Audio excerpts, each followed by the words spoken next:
Shalom Ouvracha, on se retrouve. Vraiment, je suis très bien avec 613 TV. 613 TV, il faut le faire. Hein. Tiens, la télévision avec 613 mitzvot.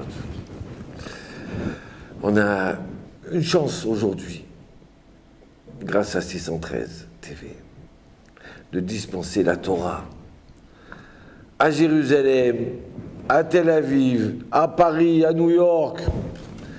Hein, combien de fois les gens m'ont dit « Ah, tu sais quoi, c'était sympa le cours que tu as fait là-bas ».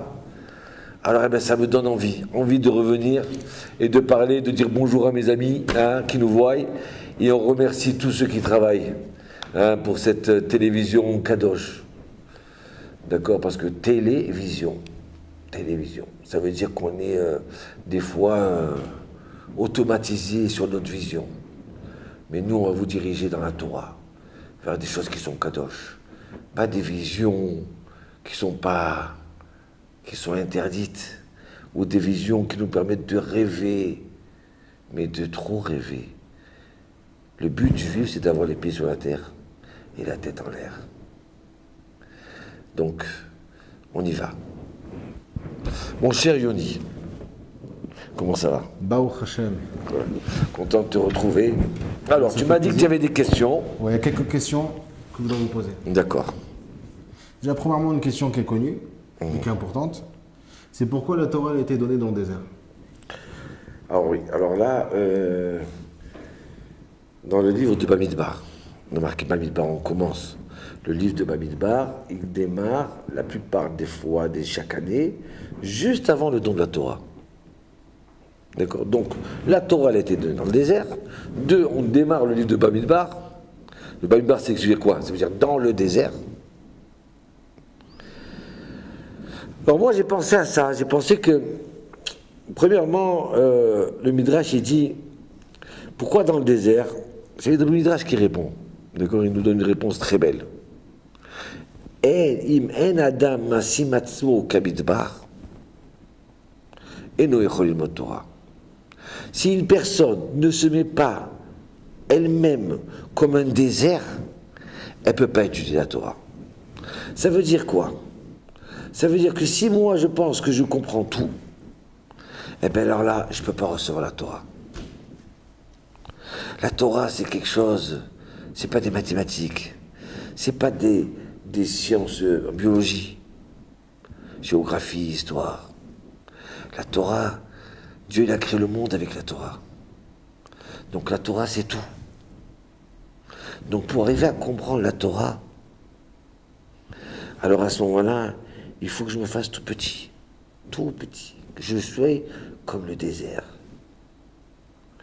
Mais si je me prends pour un professeur, pour déjà un chacham, alors déjà là, je ne peux pas recevoir la Torah. C'est ça qui est important. C'est pour ça qu'à Kodesh Hu, il a voulu donner la Torah dans le désert. C'est pour ça qu'Hachem, il a voulu nous dire attention, Am Israël, vous allez recevoir la Torah. Toi, chaque juif, tu vas recevoir la Torah. Tu peux la recevoir. Mais pour savoir, pour être un ustensile adéquat pour recevoir, il faut que l'ustensile se sente qu'il est vide. Mais s'il croit qu'il est déjà tout plat, alors il ne peut pas recevoir la Torah. Si tu es prêt à écouter, tu vas continuer à entendre. Mais il a dit non, mais avant que tu commences à parler, ah je connais cette histoire, hein. Ah oui, je connais cette halakha, ah oui, je connais ce que tu vas dire. Le type il n'écoute jamais. Écoute, prépare-toi à recevoir, fais comme si tu ne savais pas. Et à ce moment-là, même si c'est déjà quelque chose que tu connais, parce que tu as voulu écouter, de là, tu vas découler une nouvelle chose de la Torah. Une beauté, tu vas découvrir comme ça encore un nouveau chidouche. C'est pour ça qu'on le reçoit dans le désert. C'est pour ça que le livre commence par Bamidbar, le désert. Vaidaber el Moshe bemidbar Sinaï. Dieu il a parlé dans le Midbar, dans le désert du Sinaï. Il faut qu'on soit désertique. À partir du moment où tu t'aperçois que tu n'es pas un professeur. Regardez comme nos sages, ils sont extraordinaires. On appelle un Talmid Chacham. C'est quoi un Talmid Chacham? Ça veut dire élève sage. D'accord, alors si on vient, on dit, oh, vous êtes interne. Ah non, moi je suis professeur déjà. Ça y est, j'étais interne avant. Eh ben nous, non. Chaque juif, Talmid Chacham, il est toujours interne. Il est toujours Talmid, il est toujours élève. Mais si je suis élève, mais ça me diminue. Si je ne montre pas moi, professeur en médecine, que je sais tout, hein, je vais pas, ça marche plus. C'est la Torah. C'est comme ça. Tu veux toujours apprendre. Tu veux toujours avancer dans les sphères, monter d'étage en étage, parce que la Torah, elle est immense. Au début, on apprend à lire. Après, on apprend à traduire. Après, on apprend la Torah, ce que veut dire le verset, les commentaires, la Mishnah, la Gemara, la Kabbalah. Et ça ne s'arrête jamais. Il y a toujours, on monte, et toujours, on monte, et toujours, on découvre des choses extraordinaires. Mais comment on peut découvrir si je me sens que je suis un élève Chacham, Talmid Chacham. Je peux être Chacham que si je passe par élève, et en me sentant toujours élève. Voilà pourquoi le désert. Il a fait mode. Mais une autre question. Oui. Si déjà tout le but de sortir les Bnei Israël d'Égypte, c'est afin qu'ils puissent arriver à un objectif, c'est-à-dire arriver en terre d'Israël. Est-ce qu'il n'aurait pas été plus fort et plus puissant de donner la Torah en Eretz Israël? On la donne en Chutz La'aretz. En dehors d'Israël, on va donner la Torah. Alors que tout le but des commandements, c'est les accomplir, les appliquer en terre d'Israël. Pourquoi la Torah, pourquoi Kadosh Baruch Hu, il a choisi de donner la Torah en Chutz La'aretz? Bon, cher Yoni, ta question elle est extraordinaire. Tu veux juste la vérité?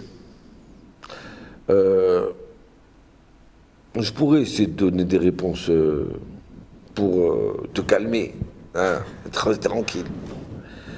Mais la vérité, tu m'as posé une colle.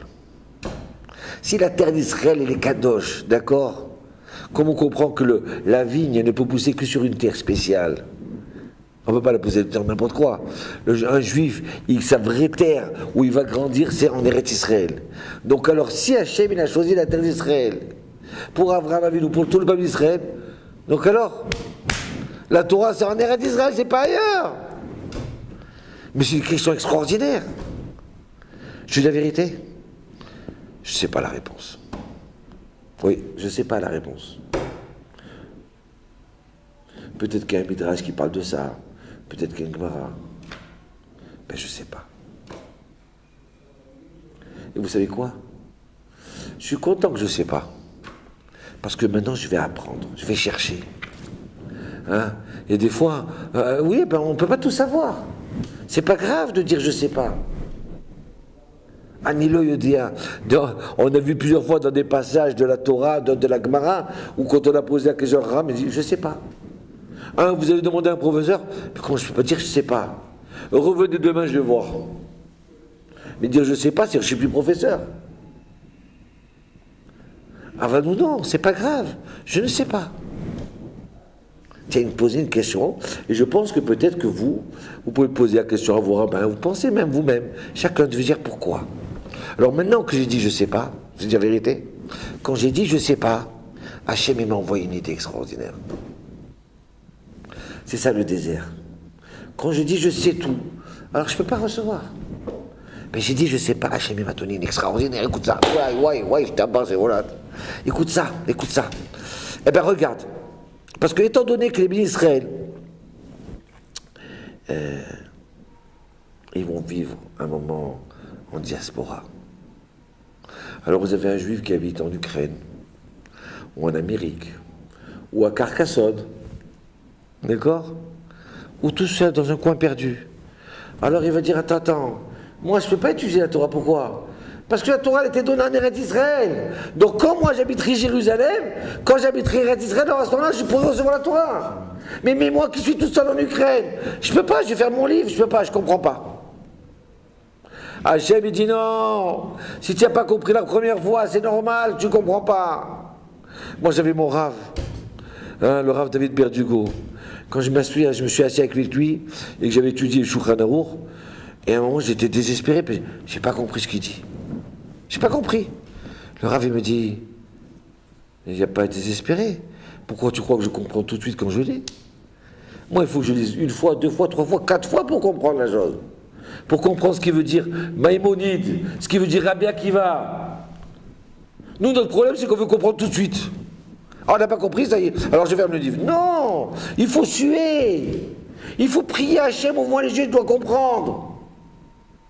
Donc alors, si la personne, elle se trouve en Ukraine ou ailleurs, elle se dit, ah j'ai pas compris, ah c'est pas pour moi la Torah, je peux pas. Donc Hachem dit, non, la Torah, je ne l'ai pas donnée en Eretz d'Israël, je l'ai donnée en désert. Pour dire, celui qui la veut, il peut la prendre. Où que tu sois. Même si tu es un non-juif. Si tu la veux, tu peux la prendre. On ne te pousse pas à te convertir. Mais si déjà la personne, elle va se convertir, elle peut recevoir la Torah. Elle peut comprendre la Torah. Yoni, je crois que tu m'as donné à cette question. Bonne réponse. Grâce à Dieu. Bon, Hachem.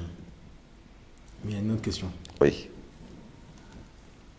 On sait très bien qu'à Kadosh Baruch Hu, il ne va pas demander de faire des choses qui servent à rien. Oui. On voit à plusieurs reprises, il a demandé de compter les bénis Israël, de compter les Juifs. D'accord. Comme si qu'il savait. Ouais, c'est pas Hachem. Bien sûr qu'Hachem, il sait très bien combien ils sont et combien il reste. Alors pour quelle raison il demande malgré tout de les compter à plusieurs reprises? Écoute-moi, oui. Pourquoi compter les bénis Israël? Dans le livre de Bamidbar, il y a marqué, Dieu dit à Moshe, vas-y, compte les bénis Israël. Oui. Donc compte, 1, 2, 3. Mais Hachem, il sait très bien combien on est. Il sait tout, alors à quoi ça sert de compter? Alors Rashi, il vient, il nous dit qu'Hachem, il voulait montrer combien il nous aime à nous. Donc alors il dit compte. C'est comme quelqu'un qui a des pierres précieuses dans sa poche. Il en a 12 dans sa poche, d'accord? Alors de temps en temps, il aime mettre sa main dans sa poche, il compte. 1, 2, 3, 4, j'en ai 12, ouais, c'est bon. Après il revient dans une heure, il recompte. Ah ouais, d'accord. Ou alors, il y a une histoire comme ça d'une personne. Il y a une personne qui a gagné une valise remplie d'argent. Et quand il a gagné cette valise au loto, donc dans la pièce tabac du loto, il a ouvert la valise et il a compté. Combien? 5 millions d'euros. Ah, tout content. 5 millions d'euros, il a compté. Il arrive chez lui à la maison. Il dit, ah, j'ai gagné 5 millions d'euros. Il ouvre la valise et il recompte.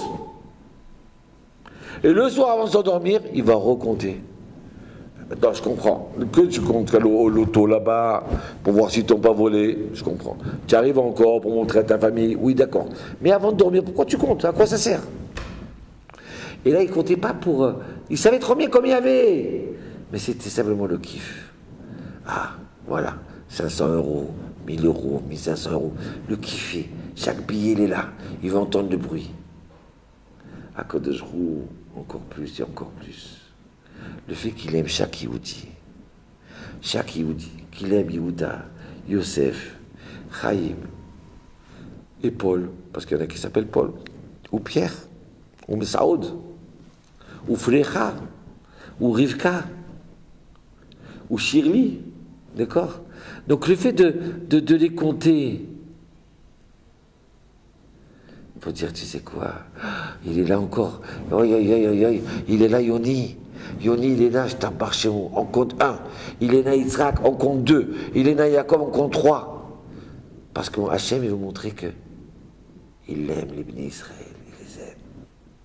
Plus que les pierres précieuses, plus que des billets, il n'y a pas aucun rapport. Hachem, il aime chaque juif. Chaque juif. Donc, pas simplement il aime, il veut nous montrer qu'il aime.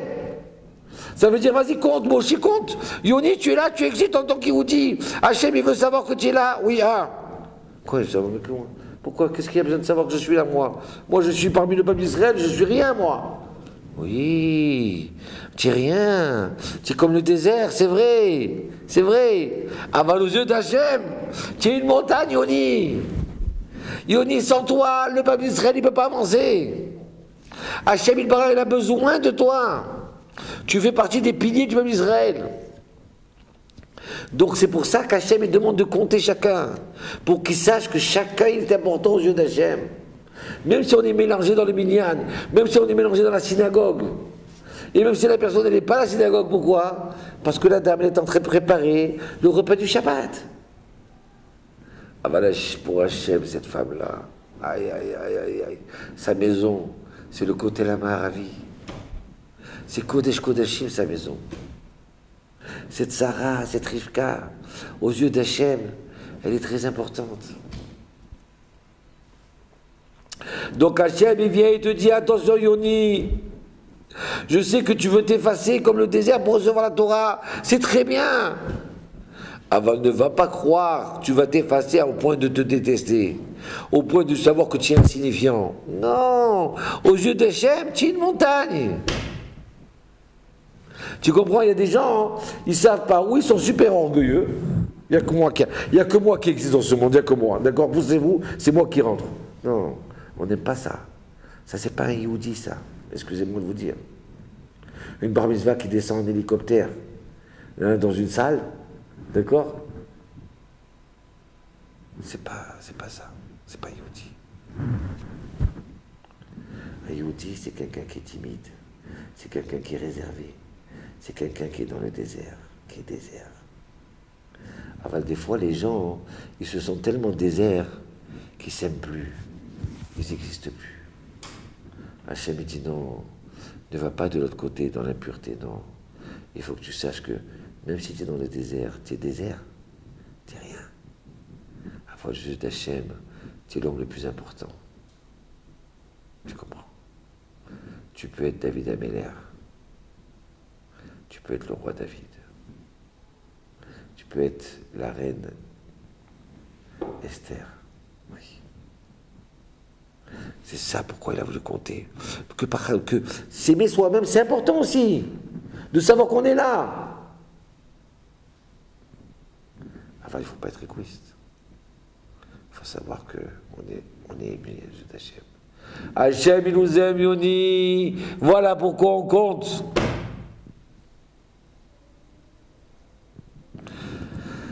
Écoute-moi bien. Et mieux que ça encore, j'ai vu un commentaire qui dit une chose extraordinaire. Il dit, parce que pour comprendre la Torah, recevoir la Torah et les mitzvot, il faut qu'on soit désert et exister en même temps. Et tellement, on commence, combien on est, 600 000, 300 000, 200 000, je t'appartiens, chacun existe, chacun est avec son drapeau. Il est là. Et alors, Akadosh Hu, il dit, j'ai voulu commencer le livre de Bamidbar par quelque chose de bien. Démarrer par quelque chose de bien. Quoi? On va compter les bénis Israël. Il a voulu commencer le livre par quelque chose de bien. C'est pas merveilleux ça? Alors, mesdames et messieurs, Yehudit, Rivka, Meir, Yitzhak, c'est vrai qu'il faut être humble. Il faut savoir qu'Hachem vous aime. Au revoir.